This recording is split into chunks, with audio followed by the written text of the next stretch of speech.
So last night, Iranian drones struck Kuwait International Airport, Terminal 1, heavy damage. There were people wounded. The airport was shut down. Reportedly, there was one person killed. And this is part of a wave of strikes against Kuwait that we've seen over the last week or so. Now, you might be asking yourself, why specifically Kuwait? Why Kuwait? Let me explain the question. Iran is at war with the United States and Israel. There are American bases all over the region. There's Saudi Arabia, there's the UAE, there's Qatar. Why is Iran repeatedly hammering Kuwait specifically? That's what I want to walk you through in this video. That's what we're going to unpack. I think when you understand the answer to that question, you understand something very deep or very clever, maybe, about what the Iranian regime is trying to accomplish right now in this war. And it's not what most people think. It's not just what's on the surface. So let's start with the basics. Let's pull up a map and take a look at Kuwait's location. Okay, let's start with that. So here's a map. Here's Kuwait. We're going to get to these specific locations in there. Here's Saudi Arabia. Here's Oman down here. You see Oman, Yemen, United Arab Emirates, Qatar, Bahrain. Here's Kuwait in here, and here's Iraq and Iran. Now, Kuwait doesn't actually border Iran. Iraq comes down here. So here's Kuwait. Okay, that is, now you see Kuwait on the map. It's tiny. It's smaller than the state of Connecticut, but its location is extraordinary, right? It's right at the top of the Persian Gulf. It shares a border with Iraq, which, as we know, Iran essentially controls large parts of through its militia proxies and also through the fact that it's a Shiite majority country. And again, we think of Iraq as having been this American protectorate. Saddam Hussein was a Sunni. In the toppling of Saddam Hussein, the Shiites gained a lot of power. I've made some videos about this in the past. And basically, Iraq, while it still sort of pretends to be in the American orbit, is very friendly, very cooperative with Iran. Okay, so they're right sitting on top of Kuwait, and you see how on top of Kuwait Iraq actually is, right? Kuwait borders on Saudi Arabia here, and then this is all Iraq around it. Okay, so keep that in mind. What this means is that Iran's effective military reach, it really touches Kuwait's borders. Now, what does Kuwait have that makes it so important? So the United States military is there in a huge way. Consider this number. Kuwait hosts more American troops than any other country in the Gulf region. A lot of people think it's Qatar because that's where CENTCOM's major base is, and the largest single base is in Qatar. But there are more U.S. troops in Kuwait than anywhere else in the region, somewhere around 13,500 personnel spread across multiple bases. And let me show you where these bases sit, because that's also part of the picture of what we're seeing with these attacks. Okay, so the blue spots here. So this is the airport that was hit yesterday, right here. And then we have these three bases here. Let me walk you through what these bases are. Ali al-Salam is about 37 kilometers from the Iraqi border. Okay, this is Ali al-Salam right here. Okay, this is Ali al-Salam. It's an Air Force base right here. And this is only 37 kilometers from the Iraqi border. Oh, it's actually in this direction. No, this direction. 37 kilometers from the Iraqi border. Okay, Camp Buehring is in the far northwest corner of Kuwait. That's right there. This is Camp Buehring up here. And Camp Buehring it's in the desert triangle there where Kuwait, Iraq, and Saudi Arabia almost meet. And then you have Camp Arifjan, which is the one that's down there in the south. This is Camp Arifjan. Okay, so you have these three sizable U.S. bases in Kuwait. And Camp Arifjan is the headquarters and the logistics hub for the entire U.S. Army Central Command Theater. These aren't bases that are tucked away safely in the middle of the Gulf. They're not far inland because there isn't much far inland in Kuwait. They're right there. They're right on the doorstep. And here's the thing. There are documented reports that American HIMARS rocket systems have been firing into Iran from positions just 55 kilometers northwest of Camp Buehring, right near the Iraqi border. So when Iran says that these bases are being used offensively against them, they're not entirely wrong. Now, Iran has struck Ali al-Salam 23 times, Camp Arifjan 17 times, and Buehring has been hit 6 times. Right? Altogether, that's, 46. Now, Kuwait's taken 50 confirmed hits, more than any other country in the region. And now they've hit the international airport. So this raises the obvious question. If Iran is trying to punish the Americans, if that's the whole idea, and that's why they're hitting Kuwait, why not hit the bigger, more powerful Gulf states? Why not hit Saudi Arabia? Why not hit the UAE, which has massive economic infrastructure and is very aligned with the US, right? Why not, Dubai is one of the global financial hubs of the world. Why is Iran going after Kuwait specifically? Meaning the other Gulf states are also allied with the United States. They also host US bases. So I want to give you 2 levels of answer. The first is tactical, and it's the more obvious answer. And the second answer is what I think is really going on strategically. And that's the part that you're not going to get in mainstream media, and we're going to get into. So let's start with the tactical, more obvious surface answer. Saudi Arabia and the UAE have invested enormously in their air defenses. Multi-layered system, advanced interception capability. They can hit back really hard. That's the simple way to put it. The UAE has dealt with over 700 Iranian projectiles since the war started. Really, it's way more than that, a couple thousand, but 700 serious, missiles, 165 ballistic missiles, lots and lots of drones. They've knocked most of them down. Sorry, that 700 number was off. It's more like a couple thousand. And the UAE deals very well with them. They've dealt quite effectively with them. They have very advanced air defenses. Kuwait does not have that. Kuwait relies almost entirely on just the presence of the Americans there. And its bases are geographically exposed in a way that the Saudi and Emirati assets simply are not. So that's tactical. Then there's the diplomatic dimension. Right? Saudi Arabia and Iran have back channel arrangements. The Saudis don't want the Iranian regime to fall. I've talked about this at length in other videos. They want the regime weakened, not gone. The Iranians know that. The Saudis, just to reiterate the point, a free, pro-Western, post-regime Iran, where Christianity flourishes, emerging from the ashes of this regime, would be a geopolitical nightmare for Saudi Arabia. It would make them far less strategically important to the West, and it would threaten them domestically in all kinds of ways. So there's a certain cold logic to the Saudis wanting Iran to remain but be weakened. And there's also a cold logic to the Iranians not pushing the Saudis' buttons, not pushing them too far. So they don't really want to attack the Saudis at this point. The Saudis, they're too powerful a bear to be poking in the context of what they're trying to do to the United States. Now, Qatar, they're not going to attack Qatar either, even though Qatar has, the largest U.S. base. It's the CENTCOM center. But Qatar is Iran's friend in the Gulf. They're definitely not going to hit them, right? Qatar holds Iranian frozen assets. They've maintained this working relationship with them even throughout this. Iran knows that Qatar is trying to help them, and they're not going to bite the hand that's feeding it. So tactically, Kuwait is actually the softest, most exposed target, and it has the most U.S. personnel.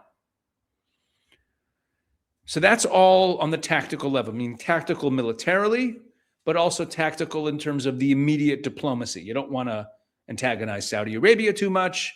There's no reason to attack Qatar, who's your friend. The UAE has very strong air defenses. They don't want to do that either. Kuwait makes the most sense. But here's where I want to go deeper, because I don't think it's just about picking the softest target. I think Iran is specifically trying to punish Kuwait for choosing a side or scare them off of choosing a side too closely. I have to explain this. Let me say it another way. I think Iran is trying to send a message to every smaller Gulf state that choosing America comes with consequences, and they're using Kuwait. Let me give you some background, because Kuwait's position in the Gulf is actually quite unique and fascinating. Let's take a look again at the map. Let's look at the Gulf states side by side. Okay, we're looking at the map here, but let's pull it back a little bit so we see them. Right, so you have Oman, who's sort of a Gulf state, and they're unique. I made a video about Oman last week. You got to watch it. Oman is so different than all the other countries here, and you got to watch that video. So they're sort of not in this whole category. But then you have Bahrain, Qatar, UAE, Saudi Arabia, and Kuwait. That's the Gulf states, right? Okay.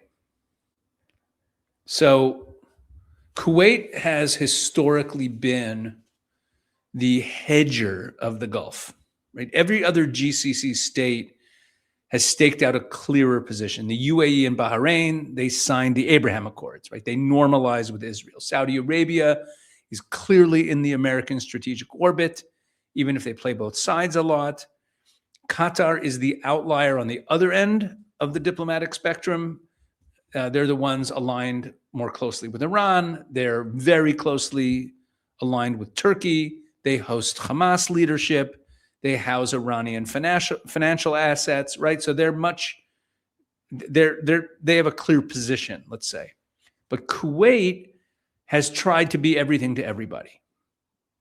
They were the Gulf mediators when Saudi Arabia, the UAE, and Bahrain blockaded Qatar back in 2017. There was almost a war between a Saudi-led coalition with the UAE and Bahrain against Qatar in 2017, kind of off everyone's radar.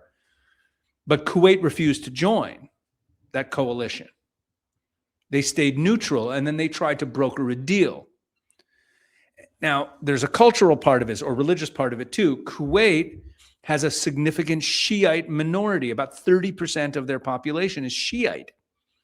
And they're right there with Iraq, which is a Shiite majority, and Iran, which is right next to them, which is, of course, the Shiite HQ. And Kuwait has this 30% Shiite minority. That's a pretty significant population, which makes them very cautious about anything that looks like choosing sides in the Sunni Shiite sectarian conflict. And on Israel, Kuwait has been the most resistant to normalization of the Gulf states. Well, other than Qatar, but that's a different category. They never joined the Abraham Accords, even though they have all these American bases, right? And they seem to be in that orbit, but they never joined the Abraham Accords. Their parliament has repeatedly passed anti-normalization with Israel measures. The Palestinian cause is actually deeply embedded in Kuwaiti political culture. A lot of people don't know this, but if you go all the way back to 1959, when Yasser Arafat and a circle of his buddies, most of them living and working in Kuwait at the time, that's where they founded Fatah, which is the beginning of the PLO. Kuwait was literally the birthplace of the modern Palestinian national movement. And even after the PLO backed Saddam Hussein's invasion of Kuwait in 1990, which was obviously a betrayal of the country that had sheltered them, Kuwait still didn't let go of their pro-Palestinian stance. Right? It runs very deep in Kuwaiti politics. So Kuwait was, back to the point, Kuwait was basically the neutral one trying to just get along with everyone. They don't want to inflame their Shiite minority. They've got Iraq breathing down their neck and Iran right there. And they're just trying not to make enemies with anyone. And then this war starts. And Kuwait, because of those U.S. bases, because of that deep military relationship with the United States, going back to 1991, they found themselves right in the middle of this war. Now, here's my theory. Here's my theory about what Iran is doing. Iran isn't just hitting Kuwait because it's easy to hit them. And there could be multiple reasons at once. I'm not saying that's not part of it. But Iran is hitting Kuwait because Kuwait is a prize. that they're trying to win. Think about this. If Iran could pressure Kuwait into backing away from being so cozy with the Americans, into maybe even asking the Americans to leave because it's too costly to have American assets on their soil. Like if the Iran, I'm not saying the Iranians are going to win here. In fact, I don't think they're going to win. I think they messed up. I'll get to that in a minute. But I think Iran's calculus is wanting it to be costly to house American bases. Let's put it that way. They're not going to ask them to leave, but they want Kuwait to feel that it's costly to be so aligned with America, to say to themselves, we can't do this anymore. This is too much. The airport's destroyed. Our people are getting attacked. We're scared. And they've got this Shiite minority. They want it to hurt to be aligned with America. And if they attack the UAE is not going to move out of the US orbit, right? They're not going to. The same thing with Bahrain. Saudi Arabia, there's too much at stake. They could make being aligned with the US hurt Kuwait. And that would be a big strategic victory. Right? So there's a window for that to work, because in Kuwait's political culture, its Shiite minority, this tradition of hedging, all of that made it plausible that Kuwait might crack under pressure. I think that's what the Iranians saw them as, like a weak link. But I think that they miscalculated. I think Iran got it wrong, because the airport attack, hitting a civilian airport, injuring civilians in a country that had a 30-year history of trying not to make enemies, it's actually made Kuwait enraged. It's angered them. It's not causing them to back down. And it's also done something that Iran really, really didn't want. It's actually pushing Kuwait closer to the Abraham Accords camp. I want to show you something, because I don't want you to just take my word for this. I want you to hear it from a Kuwaiti voice. Take a look at this. Okay, this is from the Middle East Media Research Institute, from memory. And this was published just a couple weeks ago, May 19th. I mean, they did the translation on May 26th, but this is a translation of a piece written in May 19th, just a couple weeks ago. They posted this a week ago. Kuwaiti columnist: the U.S.-Israel war against Iran is justified. It is the result of the flawed Iran nuclear deal signed by Obama in 2015. Think about that headline, criticizing the Iran nuclear deal, criticizing Obama. Okay, but that's not the headline of that's not the original headline of the piece. Let me tell you a little bit more about what we're reading, and then we'll read this. This is a report, again, from memory, the Middle East Media Research Institute, memory.org. You have to follow them. They translate Arabic media, both video and print media. And they translated this column that ran on May 19th, just 2 weeks ago. And it ran in an outlet called Al-Kabas, which is Kuwait's most respected, most widely read independent daily newspaper. It was founded in independent.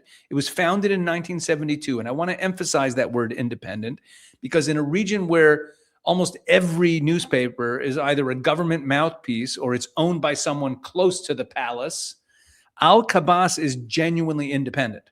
It's owned by Kuwaiti merchant families. It's not owned by the government. It doesn't get any government subsidies. In fact, when Saddam Hussein invaded Kuwait in 1990, one of the first things he did was he shut Al-Kabas down and seized its offices to run Iraqi propaganda, because it's independent. Right? He had to silence it.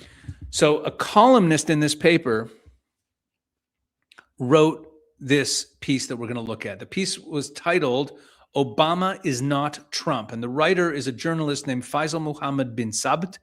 And here's what he said. I'm going to read you what memory translated here. Here's what it says. These are excerpts from the article. Since the outbreak of the U.S.-Israel war in Iran, some have condemned U.S. President Donald Trump and accused him of misconduct for declaring war on the Iranian regime, supposedly without any justification. Yet, his action is nothing more than a response to Iran's aggression, which crossed every line and began threatening U.S. interests in the Middle East, the Arab Gulf, and Israel's security, which is more important to the Americans than anything else. The destructive impact of this aggression was also felt by many other Arab countries, including Lebanon, Syria, Iraq, and Yemen, where the pro-Iranian militias spread devastation. The American-Israeli attack, which many had anticipated in advance, would not have happened were it not for the grave flaws in the nuclear agreement signed with Iran by U.S. President Barack Obama in March 2015. At the time, many experts argued that the agreement was full of holes, which would eventually allow Iran to advance its nuclear program and pave the way for it to acquire nuclear weapons, which is exactly what happened.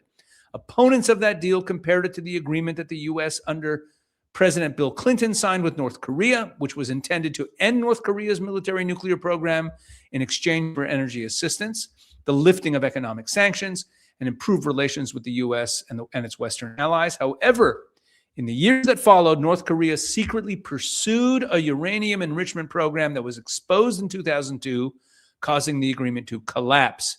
North Korea then announced its withdrawal from the Non-Proliferation Treaty after expelling the international inspectors following years of alternating tensions and inducements between the two sides, namely North Korea and the West, led by the U.S. One Monday, on May 25th, 2009, North Korea surprised the world by announcing that it had conducted an underground nuclear test explosion, thereby confronting the major powers with the reality that it had become a nuclear state. Iran took advantage of the negligence or willful blindness of the Obama administration and later the Biden administration, both of which were clearly inclined in its favor. Following North Korea's example, it violated the terms of the agreement and secretly continued its program to obtain nuclear weapons until it came very close to achieving this goal. Estimates suggest that it was only a few weeks away from a weapon, despite the so-called international sanctions and the blockade imposed upon it. This is what necessitated the swift action by the U.S. Despite the criticism directed against it, the war led by the U.S. president against Iran came at the right time to stop what was on the verge of becoming a sudden danger to Arab Gulf states, had the situation been left unchecked. For 47 years, we have heard Iranian officials chant slogans like "Death to Israel," while stockpiling weapons and equipment supposedly intended to liberate Jerusalem from the clutches of Zionists. But in reality, we discovered that all the missiles, drones, and explosive devices had been amassed for one purpose only: attacking the Gulf states and advancing Iran's plans. The current war in the region has many negative repercussions for the economies of the Gulf states and for everyday life there. Anyone who follows the situation understands that the greatest beneficiaries of this war are the U.S. and its ally Israel, while the Gulf states are sustaining military blows from Iran and its proxies in Iraq, and their ability to export oil, the lifeblood of their economies, has been disrupted. However, the one significant advantage of this war has been the destruction of Iran's military power with all its branches, which constituted a major threat to the security of the Gulf states. In this sense, something good has come out of something bad. Now, this is obviously not a pro-Israel writer. In fact, he has harsh things to say about Israel in there. But did you catch what he said? Here's a Kuwaiti journalist, a Kuwaiti columnist writing in Kuwait's most independent newspaper, saying that Iran's weapons were never really about Israel, that they were pointed at Kuwait, at Bahrain, at Saudi Arabia, at the Gulf states. And then 2 weeks after he wrote that, Iran hits the Kuwaiti airport. They proved his point for him. He also wrote something else worth noting. Look what he said there. He acknowledged that, yes, this war has had negative economic consequences for the Gulf, and Kuwait feels that. The disruption to oil exports, the attacks on infrastructure, that's real, that's painful. But look what he said there at the end. Iran's military power was a major threat to the Gulf states, and its destruction, painful as it's been, has been a good thing. His words at the end, something good has come out of something bad. This is a remarkable thing to read in an Arab newspaper. A Kuwaiti journalist openly saying that Trump's war was necessary and justified. That's not what the Western mainstream media will tell you the Arab world thinks about this war. Think about all the Americans saying that it wasn't necessary and not justified.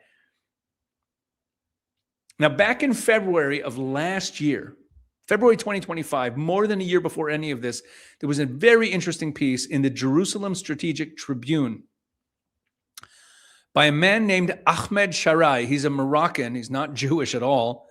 He's a Moroccan businessman and analyst. He's the publisher of the Jerusalem Strategic Tribune.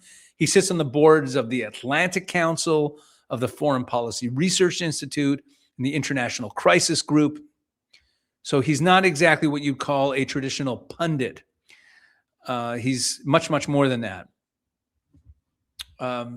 He moves in the highest circles of Western foreign policy. And what he called for in this piece over a year ago was for Trump to push Kuwait toward the Abraham Accords. And this is over a year ago. At the time, it seemed like a long shot. Kuwait's parliament, Kuwait's political culture, it all made normalization seem very far away. But Trump has recently been publicly pressuring the remaining Arab states to join the Abraham Accords, right? We all caught that over the last couple of weeks where Trump has been bringing that up, that he wants them all to join. And most of them will refuse, right? Saudi Arabia is not ready. Qatar's a non-starter. Right? Turkey's probably not going to do it either. Like, we saw the reactions. But Kuwait's interesting. Kuwait's a weak link. Their dependence on America is even more than those other countries, as we saw. They have the most, that tiny country has the most U.S. personnel on its soil out of all of them. And it's the one state where the internal resistance to normalization could be overcome. And Iranian attacks on Kuwait actually could make that come faster. Every attack on Kuwaiti soil makes the case for Trump that no American diplomat could make in a negotiating room. In other words, Iran has done more to push Kuwait towards America and Israel than any American diplomat could do. Every drone that hits Kuwait soil, every missile, every civilian wounded at that airport. Iran is writing the case for why Kuwait should be more part of the American orbit. And the Abraham Accords are, as they're going to move into the future, are going to become, in the wake of this war, much more about joint security infrastructure. We're already seeing that with Israel and the UAE starting to cooperate more and more on air defense and security infrastructure. In other words, if you want to be part of the Israel-America security umbrella that is the dominant force in the region, you want to be aligned with them, right? You want to be part of that. Now, Kuwait's been buying Ukrainian interceptor drones. They've been coordinating more closely with the rest of the Gulf states on defense. And the voices in Kuwait that were saying, stay neutral, don't pick sides, are not saying that anymore because Iran is attacking them. Let me bring this all together and close this out here. Let's sum up. Iran is targeting Kuwait. Why? Number one, Kuwait hosts more American troops than any other country in the Gulf, and those troops are geographically close and exposed. Number two, Kuwait's bases are actively being used in offensive operations against Iran. Number three, Kuwait is militarily a softer target compared to Saudi Arabia and the UAE, which have better air defenses and more complex diplomatic arrangements with the Iranian regime. And then number four, the deeper reason is that Kuwait was the undecided voter, so to speak, of the Gulf, the one that hadn't chosen a side, and Iran thought it could frighten Kuwait into neutrality, like bully it to get out of the American orbit or to become, to want to distance themselves. And instead, Iran has accomplished the opposite. They've turned Kuwait from a cautious, neutral party into an angry party. They've handed Washington exactly the argument it needs to look at Kuwait and say, hey, time to join the Abraham Accords. Time to join this security network. And here's the irony that I don't think Iran's leadership is capable of appreciating. The Kuwaiti journalist that I quoted there, that columnist writing in the most independent newspaper in the Gulf, said it plainly. Iran's arsenal was never about Israel. It was always about dominating the Arab Gulf states. That's what this war revealed. The Iranians, I mean, it was about Israel also, but the extent to which it was about dominating the Gulf is now something that we all see. The Iranians spent 47 years screaming only death to America, death to Israel. And now the Gulf Arabs see clearly that they were also part of the objective. The Iranian regime is very good at causing chaos and pain, but they also make missteps and misunderstandings of how their neighbors are going to behave. They thought that missile attacks against their neighbors. Remember at the beginning of the war when they started attacking everyone and why they were doing it? So there was all kinds of reasons given. And one of them was that they were trying to get them all to cry uncle immediately and beg the Americans to stop. They thought it would produce fear, and it ended up producing more resolve. We're watching the Middle East realign, and Iran is unwittingly doing more to drive that realignment than they intend to. Let's just say that. Anyway, I hope this video was helpful. I hope it made sense. Maybe you disagree with my analysis. I'd love to hear that. Please share a comment. Tell me where you think I'm a fool. I appreciate that. The comments are, I read a lot of the comments. I try to really get through them. And please, of course, make sure that you're checking out all the content that we're producing at the Israel 365 News YouTube channel. We just put up a very interesting interview with Harold Rode, who is one of the world's leading experts on Iran. And it's a really very interesting interview about how Iranians think. If you want to go check that out at Israel 365 News and stay on top of everything that we're putting out there. Thank you very much for watching and helping grow the channel. God bless.